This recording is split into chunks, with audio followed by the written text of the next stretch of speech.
Jika kitab-kitab terdahulu bukanlah sebuah mukjizat, maka turunnya Al-Quran menjadi sebuah mukjizat yang mampu melewati lintas generasi dan waktu. Jadi lintas tempat dan waktu. Maka kebanggaan kita terhadap Al-Quran itu semestinya menjadi kebanggaan utama kaum muslimin. Di dalam ulumul Quran itu ada pasal, ada bab yang dikenal dengan bab I'jazul Quran. Jadi di dalam ulumul Quran itu ada bab khusus, dan itu bab yang baru muncul sekitar abad 300-an Hijriah. Sebelumnya belum ada yang membahas. Sekitar abad 200-300 Hijriah ulama mulai mencari tahu. Ada namanya bab I'jazul Quran.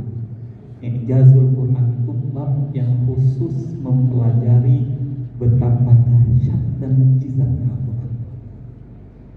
Kok bisa kitab ini dari surah Al-Fatihah sampai An-Nas menjadi mukjizat utama Nabi Muhammad pada waktu, dan itu dibahas, dibedah oleh para ulama, sehingga Al-Quran itu bukan sekedar bacaan,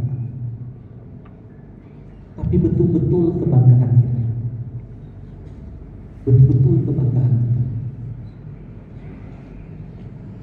Dahulu jamaah yang dirahmati Allah, ada pentolan kaum Quraisy.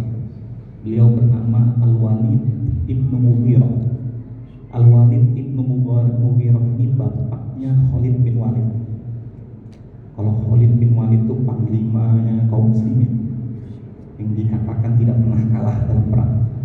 Nah, bapaknya itu pentolan, namanya Al-Walid ibnu Mughirah. Jadi suatu saat Al-Walid ibnu Mughirah itu kumpul dengan pentolan-pentolan kaum Quraisy. Kata pentolan kaum Quraisy, cobalah datangi Muhammad. Apakah rayu Muhammad? Karena Walid bin Mughirah di samping pentolan memang cerdas. Bahkan beliau mengakui tidak ada di Mekah ini orang yang lebih paham tentang bahasa kecuali saya. Saya hafal syair dan segala timbang. Ketika duduk dengan pentolan kaum Quraisy, kata pentolan kaum Quraisy, para pemuka kaum Quraisy, coba datang ke Nabi Muhammad. Rayu apakah? Namanya Walid bin Mughirah, pentolan, orang yang hebat. Maju, datang ke Nabi Muhammad. Riwayatnya panjang. Muhammad, kamu kalau mau ini dikasih ini, kalau mau ini dikasih ini, kalau kamu kurang ini kasih ini, kurang ini kasih. Sudah, kata Nabi, sudah. Nabi bacakan sedikit ayat Al-Quran. Orang-orang Quraisy sudah nunggu di luar. Kira-kira ini apa nih kejadian? Nabi Muhammad bacakan sedikit potongan Al-Quran. Begitu keluar muka Walid bin Mughirah linglung. Awalnya kan bangga masuk. Walid bin Mughirah ketika keluar menghadap pentolan kaum Quraisy linglung.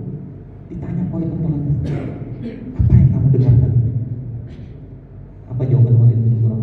Saya masami' kalaman minal jinn wal ins. Kata Walid bin Mughirah, tidak pernah saya mendengar satupun perkataan yang serupa seperti Al-Quran, baik dari kalangan jin maupun manusia. Sampai situ dah diam. Kata pentolan kaum Quraisy, jadi apa? Kita ini kan pemuka, masyarakat menunggu. Kira-kira informasi apa yang kita berikan? Kira-kira Nabi Muhammad itu penyair kan? Bertanya pentolan. Kata Walid bin Mughirah, saya ini orang yang paling paham syair, dan Quran itu buku syair. Kira-kira Nabi Muhammad ini majnun, gila kan? Saya nih, kita nih tahu orang gila itu kayak apa, dan Nabi Muhammad itu bukan orang gila. Kira-kira Nabi Muhammad itu kahin, dukun kan? Kata Walid bin Mughirah, saya nih paham betul jampi-jampi dukun, dan yang dibaca Nabi Muhammad itu bukan jampi-jampi. Atau yang kira-kira penyihir kan? Kata Walid bin Mughirah, bukan. Akhirnya apa kata kaum Quraisy? Tidak bisa kalau tidak ada jawaban. Pilih satu di antara empat. Akhirnya apa kata Walid bin Mughirah? Kayaknya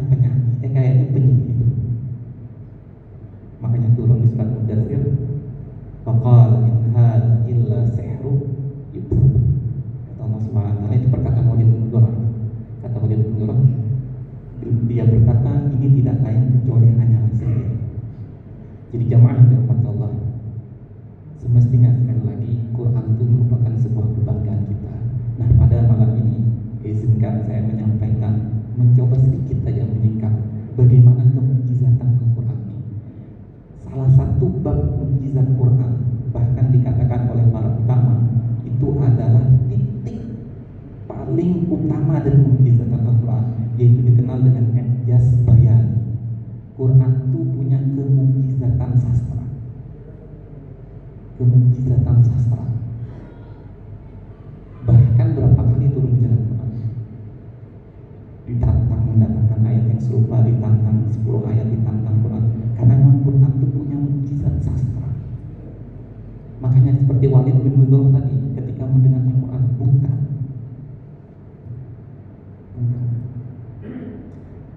Jamaah salat maghrib yang dirahmati Allah Subhanahu wa taala.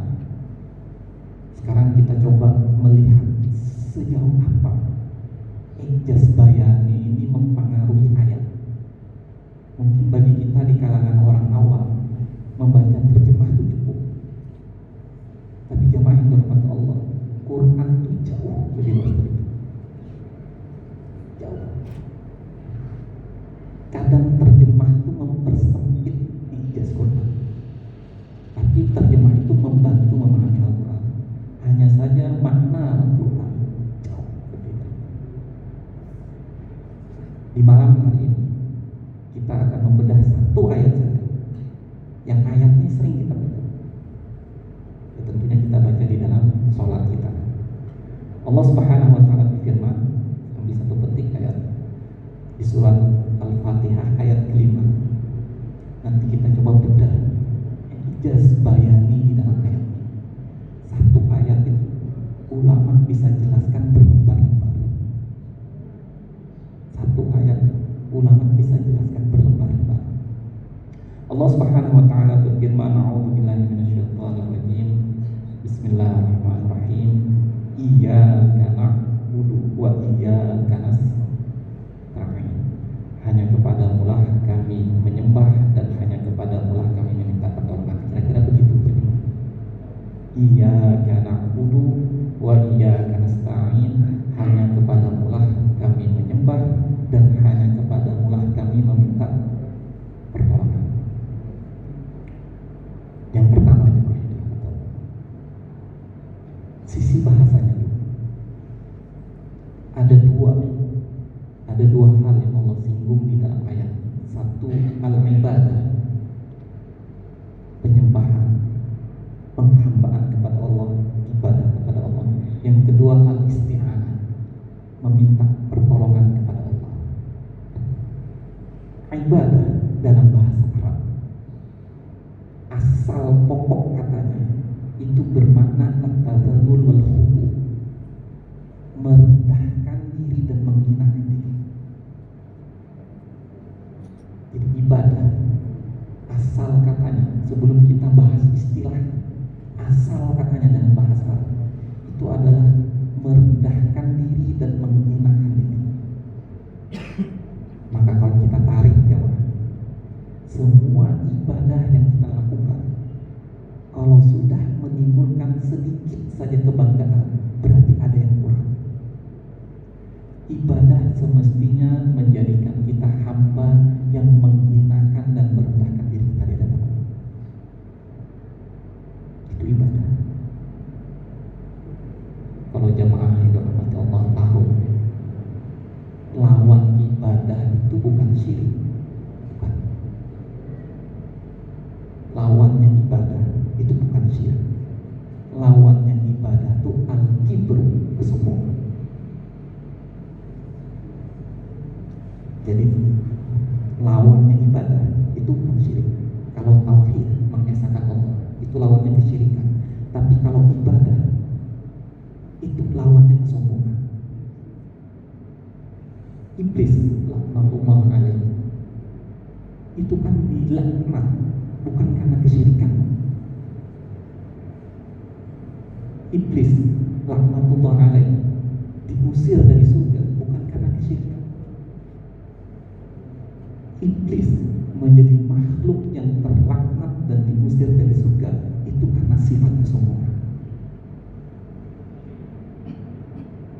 Dalam surah Al-Baqarah Allah SWT berfirman, wa idh qulna lil malaikati isjudu li Adam fasajadu illa iblisa aba wastakbar. sujud kepada Adam, sujud semua kecuali iblis.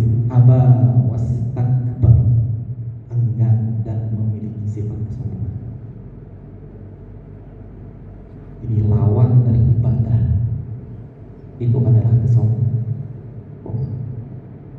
Makanya dalam sebuah hadis Nabi SAW mengatakan, la yadkhulul jannata man kana fi qalbihi mithqala khardatin minal kibr.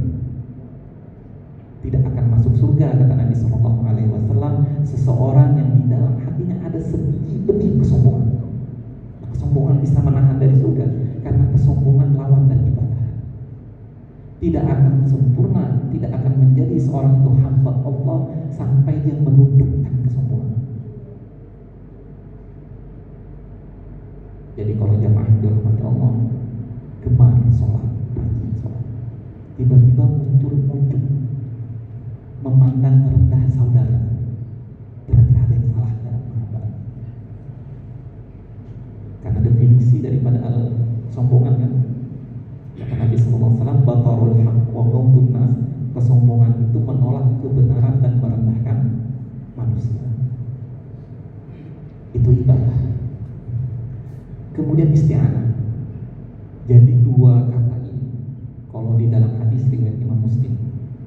Jadi dalam hadis riwayat Imam Muslim, ketika seorang hamba sholat membaca surah Al-Fatihah, kata Nabi dalam hadis qudsi, Allah berfirman, qasamtu sholata baini wa baina 'abdi nisfain. Aku bagi surat Al-Fatihah itu jadi dua bagian. Ini Allah yang berfirman. Kata Allah dalam hadis qudsi, ketika hamba membaca Al-Fatihah di dalam sholat, itu terbagi jadi dua bagian. Wali abdi masahal. Setelah itu apapun yang hamba ku minta, aku beri. Fa idza qala al-'abdu, kalau hamba mengatakan alhamdulillahirabbil alamin, Allah menjawab hamadani rabb 'abdi, hambaku telah memujiku. Wa idza qala ar-rahmanir rahim, faqala Allah Ta'ala, Allah menjawab, kata Allah, majjadani 'abdi, hambaku telah mengagungkanku. Fa idza qala, kalau hamba mengatakan maliki yaumiddin, Allah menjawab athna 'alayya 'abdi, hambaku telah memuliakan dan memuji. Tapi perhatikan di ayat ini, ketika hamba mengatakan iyyaka na'budu wa iyyaka nasta'in, kata Allah Subhanahu wa taala, hadza baini wa baina 'abdi. Ayat ini pemisah antara hakku dan hak hamba. Wa li 'abdi masalah, apapun yang setelah ayatnya diucap, apapun yang diminta oleh hambaku, aku akan kasih. Dahsyatnya ayat. Kenapa jemaah yang dirahmati Allah? Di dua poin tadi, kalau benar-benar kita paham, itu pengakuan terbesar seorang hamba. Ibadah, pengakuan merendahkan dan menghinakan diri di hadapan Allah. Isti'anah, pengakuan bahwa kita tidak meminta bantuan apapun kecuali kepada Allah. Saya boleh jadi hamba si fulan, tapi dalam berbagai hal saya minta tolong kepada fulan itu. Saya ini hamba si fulan, tapi saya tidak mau minta tolong. Saya mau minta tolong ke sini. Tapi ketika kita baca ayat, kita mengakui bahwa kita benar-benar hamba Allah, bahwa kita benar-benar hanya meminta tolong kepada Allah Subhanahu wa taala. Makanya dalam sebuah hadis Nabi SAW mengatakan, wa idza sta'anta fasta'in billah. Kalau kalian meminta tolong, minta tolonglah kepada Allah. Nabi jelaskan sedikit kenapa kita harus meminta tolong kepada Allah. Walau ijtama'atil ummah, kata Nabi SAW, kenapa harus minta tolong kepada Allah? Sekiranya semua umat manusia sepakat ala ayyanfa'uka bisyai'in, semua ini sepakat, satu kelurahan, satu kota, satu negeri sepakat untuk memberikan manfaat kepada fala yanfa'uka illa bisyai'in qad kataballahu lak, maka mereka tidak akan memberikan manfaat sedikit pun kecuali yang telah Allah tetapkan pada kalian. Begitu pula sebaliknya, walau ijtama'u, walaupun semua sepakat, kata Allah SWT, untuk ayyadurruka bisyai'in, memberikan mudarat kepadamu, fala yadurruka illa bisyai'in qad kataballahu alaik, tidak akan memberikan mudarat kecuali apa yang Allah tetapkan padamu. Maka kata Nabi SAW, wa idza sta'anta fasta'in billah, kalau kalian sedang kesulitan minta tolong kepada Allah. Ini pertama. Jadi pertama ayat ini pengakuan kita. Jadi ayat yang kita baca tiap hari sebenarnya pengakuan kita bahwa kita sedang merendah di hadapan Allah, bahwa kita sedang mengakui hanya Allah tempat kita meminta. Yang kedua, jamaah yang dirahmati Allah, di 4 ayat sebelumnya, mulai dari Bismillah bagi yang mengatakan Bismillah adalah ayat, atau mulai dari Alhamdulillah bagi yang mengatakan Alhamdulillah adalah ayat pertama. Di bagian 3 ayat pertama, kata para ulama, Allah diletakkan sebagai zat yang tidak berada di hadapan kita. Perhatikan di 3 ayat pertama, Alhamdulillahirabbil alamin, segala puji hanya milik Allah. Segala puji hanya milik Allah. Ar-Rahman Ar-Rahim, Maha Penyayang, Maha Pengasih, Maha Penyayang, Malik Yaumiddin, pemilik hari pembalasan. Kata para ulama, Allah diletakkan seolah-olah Allah adalah zat yang tidak ada di hadapan kita. Tapi perhatikan ayat keempat atau ayat kelima ini. Kita berbicara seolah-olah Allah berada di hadapan kita. Hanya kepadamu kami menyembah dan hanya kepadamu kami minta pertolongan. Dalam ilmu balaghah, dalam ilmu bahasa Arab, itu dikenal dengan iltifat. Iltifat ini jamaah, kalau kita baca Quran, perubahan sebuah kondisi tiba-tiba berubah kondisi. Sedang bahas dia, tiba-tiba kamu. Sedang membahas mereka, tiba-tiba kita. Nah, itu dalam ilmu balaghah disebut dengan iltifat. Jadi pengalihan atau perubahan keadaan. Dan itu terjadi di ayat.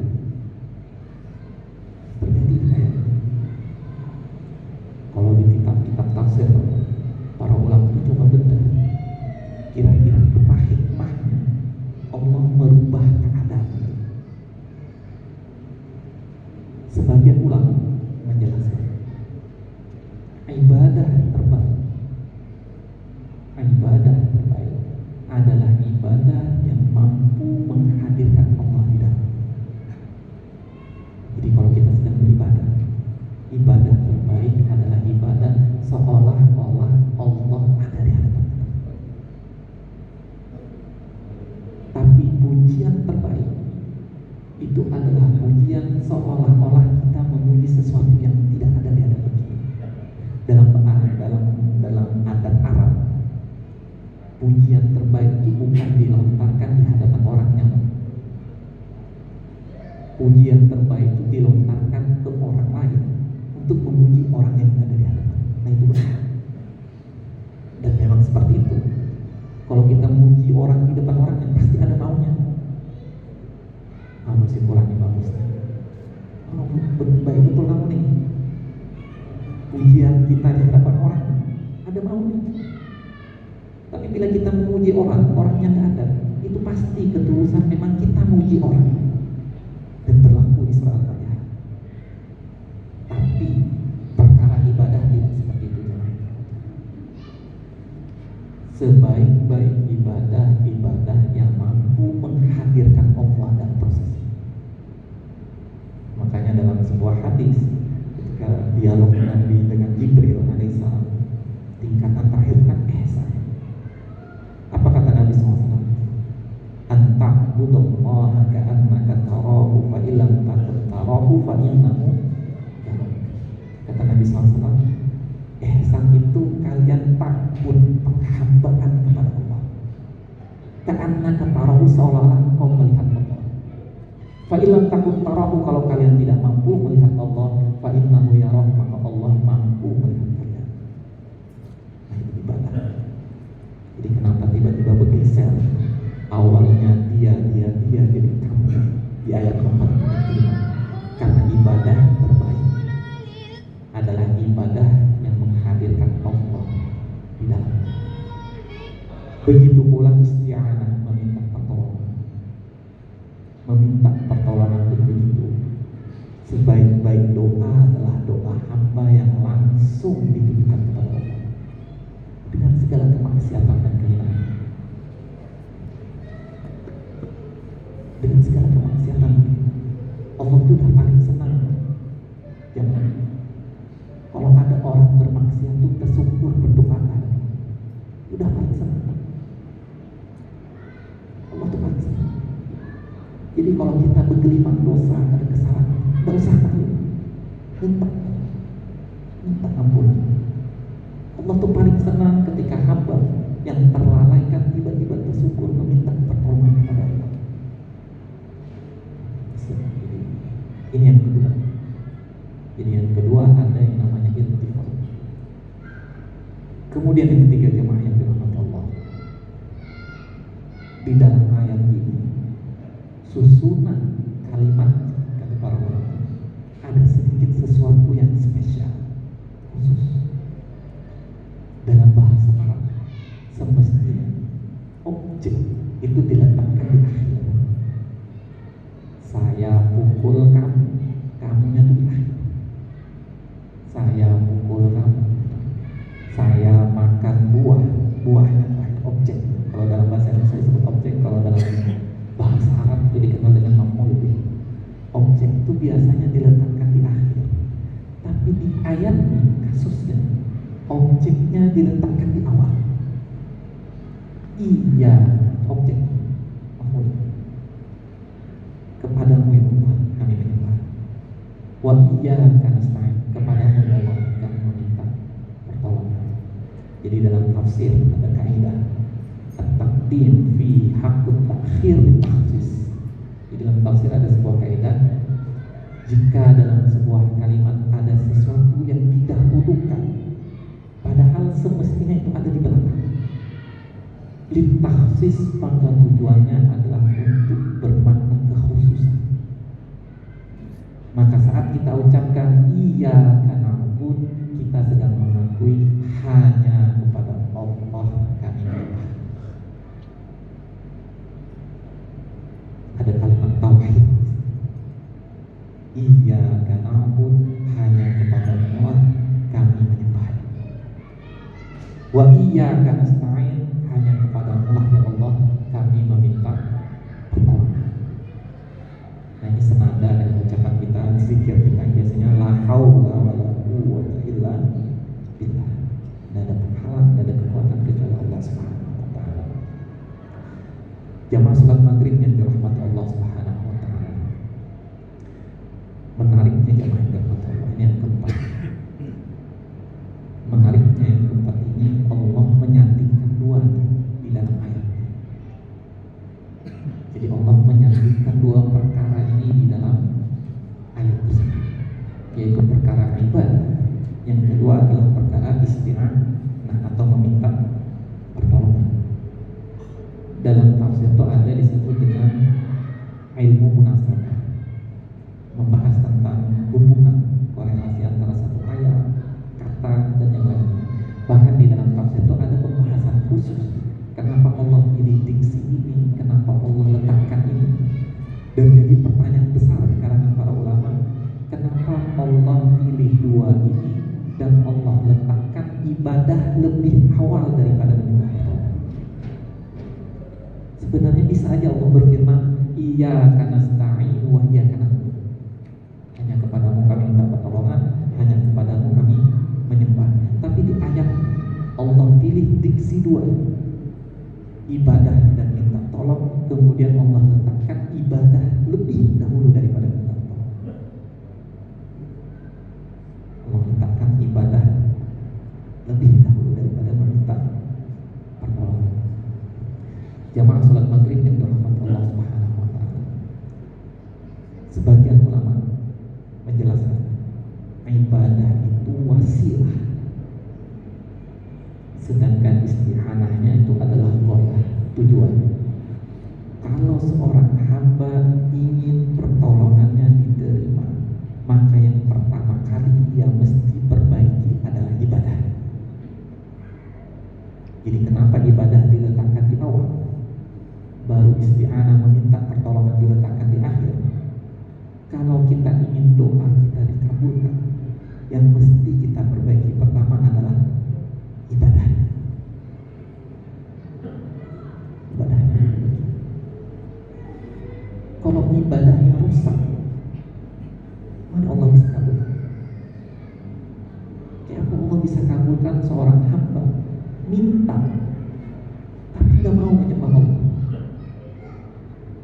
Minta, tapi urusan sholat lalai, berbuat baik lalai, kekeluargaan lalai, tetangga lalai, ibadahnya lalai. Bagaimana Allah bisa kabulkan?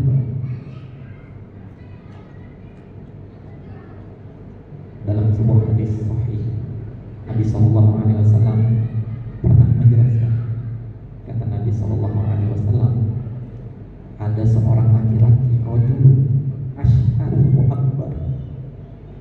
Jadi kata Nabi SAW, ada seorang laki-laki tengah melakukan safar perjalanan, asy'aru akbar, rambutnya kusut, wa akbar, rambutnya itu penuh debu. Nabi ingin gambarkan hamba ini seolah-olah dalam keadaan kesulitan, dalam perjalanan kesulitan, yang muddu yadayhi ila sama. Laki-laki ini menandahkan tangannya ke langit, fayaqulu ya Rabb, ya Rabb. Kemudian dia berdoa, ya Allah, ya Allah. Ketika Nabi jelaskan, ada seorang hamba dalam keadaan safar. Kita tahu safar merupakan keadaan di mana doa terus tajam. Asy'aru akbar, rambut kusut, berdebu, dalam keadaan sulit. Yamuddu yadayhi ila sama, menadahkan tangannya ke langit, fayaqul ya Rabb, ya Rabb, meminta pada Allah, menadahkan Allah, ini saya minta. Tapi apa kata Nabi SAW? Wa ma'amuhu haram, makanan haram.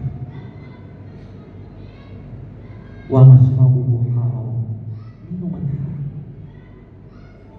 Wa ghudhiya bil haram, diberi asupan pakaian haram. Fa anna yustajabu lahu, bagaimana Allah bisa kabulkan doanya? Jadi sebagian ulama menjawab, kenapa kata para ulama ibadah didahulukan daripada doa? Karena untuk mencapai istijabah doa tadi, maka kita harus menyempurnakan yang namanya ibadah. Jadi kalau ada jamaah berdoa belum kamu kabul, mungkin ada yang kurang ibadah. Mungkin ada yang kurang ibadah. Perbaiki ibadah, perbaiki iman, perbaiki tauhid. Mungkin ada yang kurang. Tapi sebaliknya jamaah yang dirahmati Allah Subhanahu wa taala, ada lagi ulama yang memandang sebaliknya. Kalau yang tadi memandang ibadah merupakan wasilah untuk tercapainya doa, tapi sebagian lagi memandang, kenapa dua perkara ini dihubungkan, dikaitkan? Kata sebagian yang lain, bahwa sebuah ibadah tidak akan sempurna kecuali dengan pertolongan Allah. Ibadah yang kita lakukan tidak mungkin sempurna kecuali dengan pertolongan Allah. Makanya kita mungkin jamaah hafal atau mengenal zikir dan doa Allahumma a'inni ala dzikrika wa syukrika wa husni ibadatik. Ya, doanya yang Nabi SAW ajarkan, ya Allah a'inni, bantu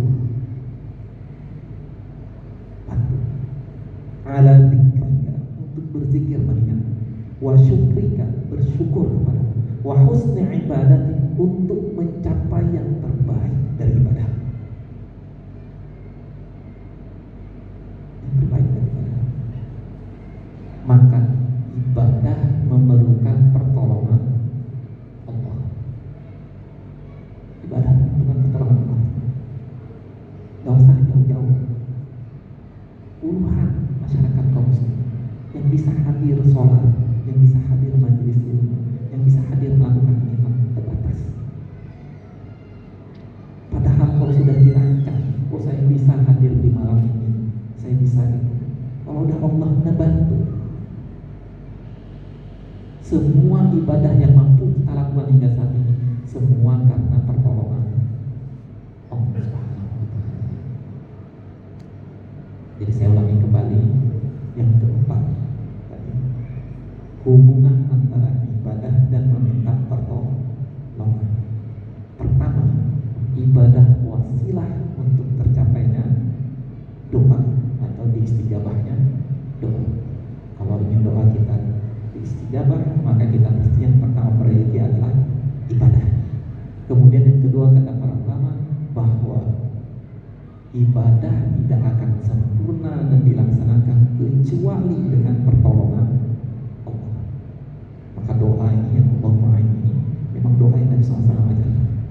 Kalau bisa dibaca setelah sholat, Allahumma inni ala dzikrika wa syukrika wa husni ibadah. Jamaah yang dirahmati Allah Subhanahu wa Ta'ala. Ini yang terakhir, yang kelima. Jadi jamaah yang dirahmati Allah, ini masuk juga di bab iltifat. Kalau dalam kalam ada pengalihan di 4 ayat pertama. Pengakuan kita adalah pengakuan individualis. Saya memuji Allah, saya mengakui bahwa Allah Subhanahu wa Ta'ala Maha Pengasih dan Maha Penyayang. Saya mengakui bahwa Allah Subhanahu wa Ta'ala adalah pemilik hari balasan. Di ayat ke-45 ini tiba-tiba berubah. Pengakuan yang semestinya individual menjadi pengakuan yang sifatnya semua.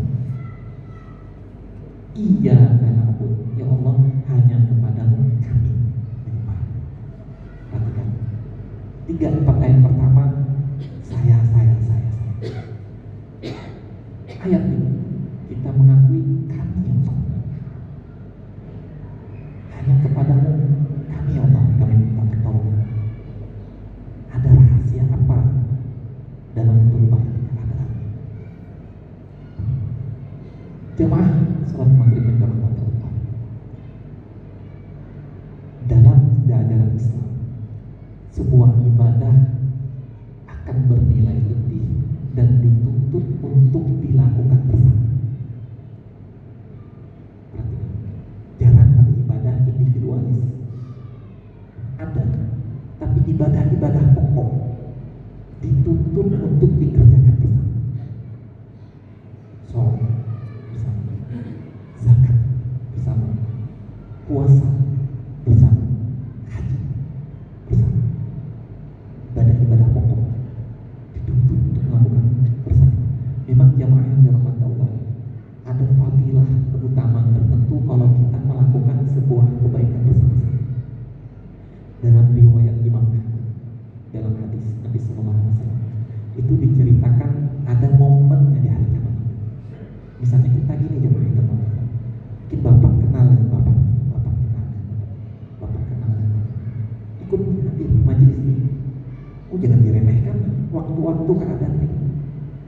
Di hari kiamat itu ada momennya.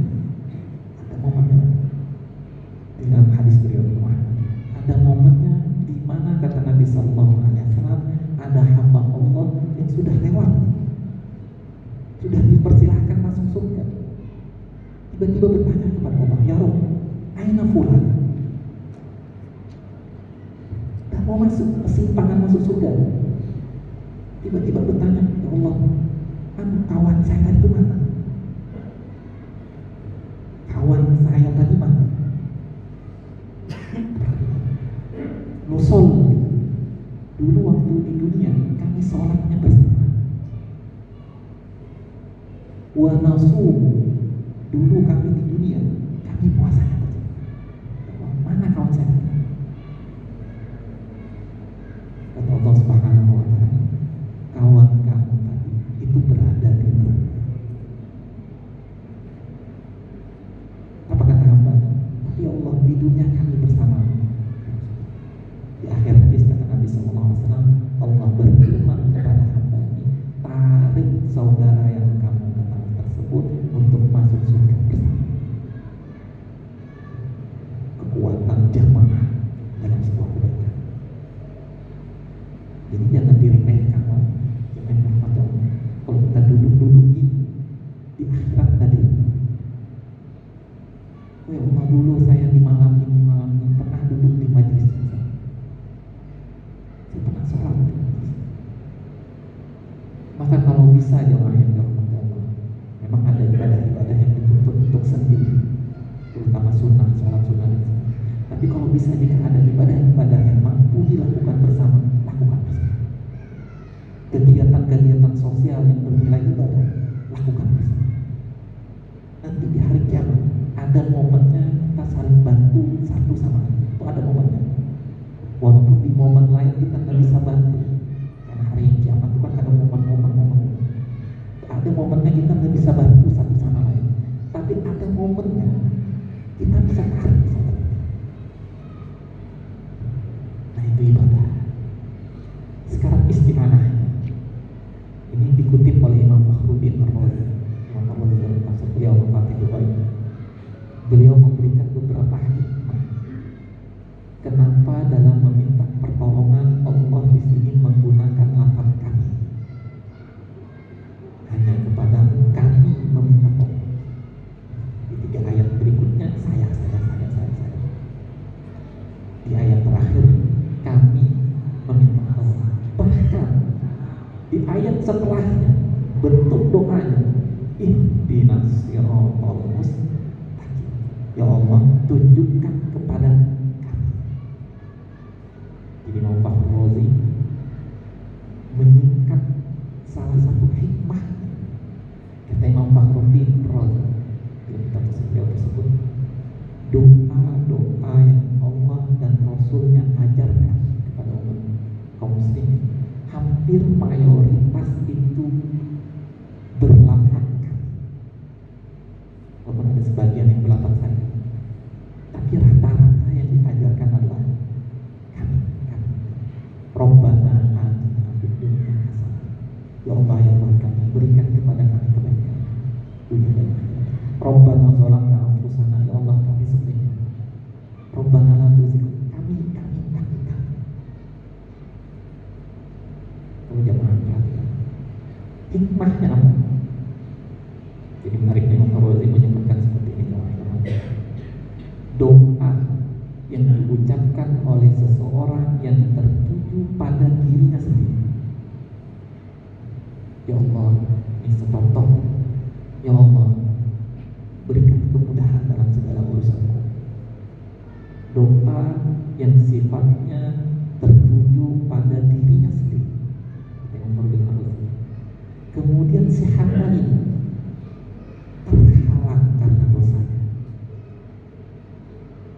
Hamba ini berdosa, sebagaimana tadi pembahasan tadi awal, hamba ini berdosa, kemudian terhalang berkah doanya, istijabah doanya, maka habis dan terhalang doanya. Berbeda, kata Imam Ar-Razi, jika seseorang menunjukkan doanya untuk semuanya. Ya Allah, berikanlah kepada kami kemudahan dalam segala urusan. Adalah semua sebenarnya. Ya Allah, berikanlah kepada semua yang hadir dalam majelis ini kemudahan dalam segala urusan. Kemudian kata Imam Fakhruddin Ar-Razi, setengah pelaku dosa, tapi setengah lagi orang beriman. Jika Allah mengabulkan setengahnya, maka Allah malu untuk menolak setengah. Kalau Allah mampu kabulkan kebaikan itu setengah, maka kata Imam Fakhruddin Ar-Razi, Allah malu untuk menolak setengah. Jadi jamaah yang dirahmati Allah, singkatnya, doa untuk semua adalah cara terjitu untuk mendapat istijabah. Doa untuk semua. Kalau kita doakan semua, Allah kabulkan kepada bagian, pasti kita dapat. Walaupun kita bergimana dengan besar, karena kalau Allah kabulkan untuk pihak ini, maka Allah malu untuk menolak sisanya. Nah, ini doa. Jadi kalau ibadah, sekali lagi, ibadah yang terbaik adalah ibadah yang dilakukan secara berjamaah. Doa terjitu adalah doa yang kita ucapkan untuk semuanya.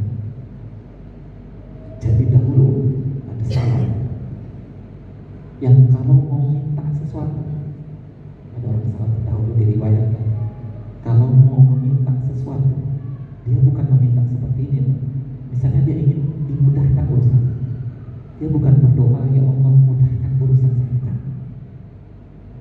Kalau dia ingin minta sesuatu, dia berdoanya seperti ini, ya Allah mudahkan urusan si fulan. Jadi dalam sebuah hadis kan Nabi SAW mengatakan, seorang muslim yang mendoakan saudaranya yang tidak berada di hadapannya, maka malaikat pun akan menjawab, walakal bagimu sama dengan. Dia bicaranya orang salaf terdahulu. Karena hadis ini, kalau dia mau sebuah kebaikan, dia bukan berdoa untuk dirinya, yang dia doakan saudaranya, ya Allah lapangkan rezeki saudara saya. Karena kalau dia doakan saudaranya, doa dia mungkin terhalang, tapi kan doa malaikat enggak. Malaikat mendoakan dia, walakan engkau juga dapat kebaikan yang sama. Maka jamaah yang dirahmati Allah Subhanahu wa taala, nah ini ayat kelima, di samping banyaknya hikmah-hikmah yang terkandung di dalam ayat. Jadi memang ayat ini jamaah yang dirahmati Allah, kalau tadi kita merujuk daripada hadis riwayat Imam Muslim, ayat ini seperti ayat pemisah di dalam surat Al-Fatihah. Ada pengakuan yang betul-betul kita ucapkan, betul-betul kita ucapkan. Jadi kalau sudah kita baca setiap hari, mestinya ayat menjadi pondasi, mestinya ayat menjadi pegangan hati. Kalau sudah urusan penghambaan, menghamba Allah, tunduk iman di hadapan. Kalau sudah terbesit kesombongan, berarti ada yang salah. Sholat rajin, tiba-tiba menghinakan saudaranya yang belum mendapat hidayah sholat. Sedekah, tiba-tiba merasa bangga, saya yang paling mampu itu. Melihat orang ini merendahkan. Kalau sudah ibadah melahirkan kesombongan, berarti ada yang salah dalam ibadah, menuntut penghinaan dan perendahan diri kepada Allah SWT. Sedangkan isti'anah, meminta pertolongan, pengakuan kita bahwa hanya kepada Allah kita meminta pertolongan, hanya kepada Allah kita memohon dan berdoa kepada Allah Subhanahu wa taala. Terakhir jamaah yang dirahmati Allah Subhanahu wa taala, jadi ada ini terkait dengan Al-Qur'an. Kembali kepada tadi bahwa Al-Qur'an itu punya ijaz, kemukjizatan Quran. Mungkin suatu saat kita bisa membahas kemukjizatan Al-Qur'an dari sisi-sisi yang lain.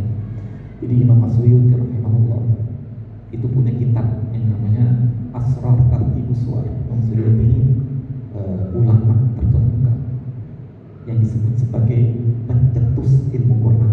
Walaupun sebelumnya ada, tapi di zaman Imam Suyuti rahimahullah di abad ke-9 itu ilmu Quran itu matang sematang-matang. Beliau punya kitab namanya Asrar Tartibus Suwar, rahasia penyusunan surat. Kenapa Allah letakkan Al-Fatihah baru setelah itu Al-Baqarah itu ada rahasianya, Pak. Ada rahasianya. Padahal kan Quran itu turun terpisah-pisah.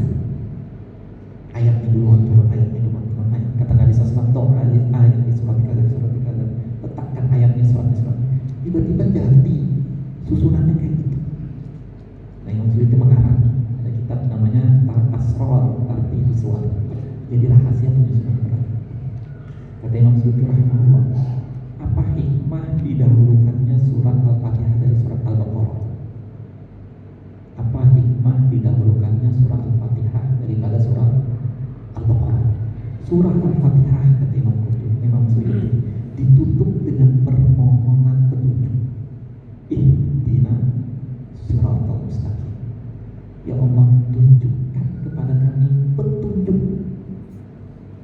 Surah Al-Baqarah, Allah mulai dengan pernyataan menjelaskan petunjuk apa.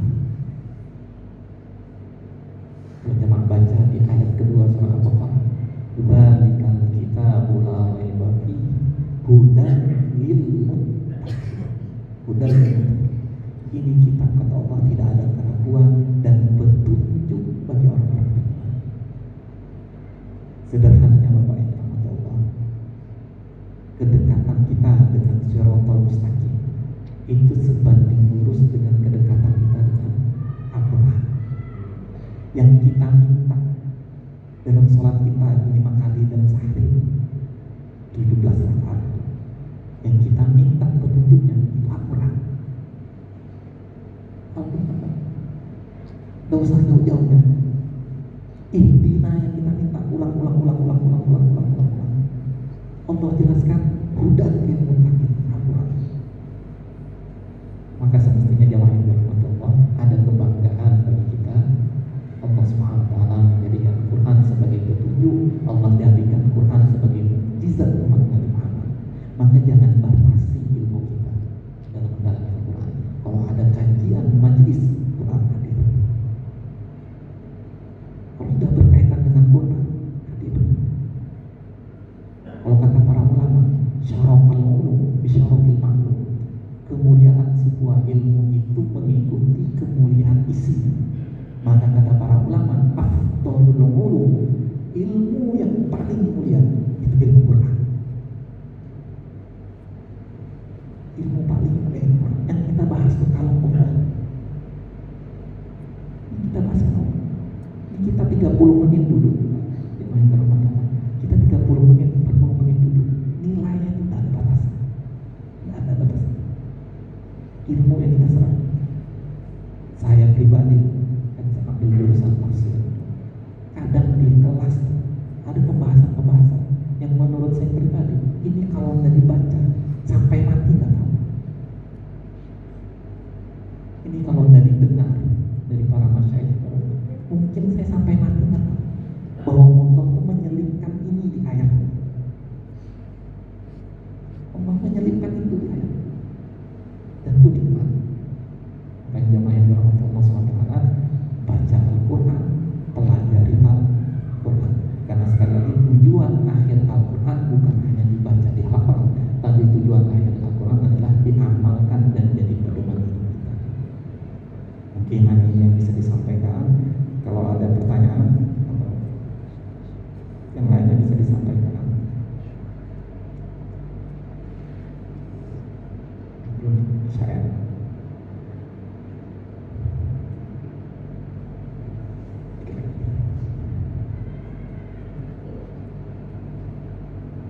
Cukup ya?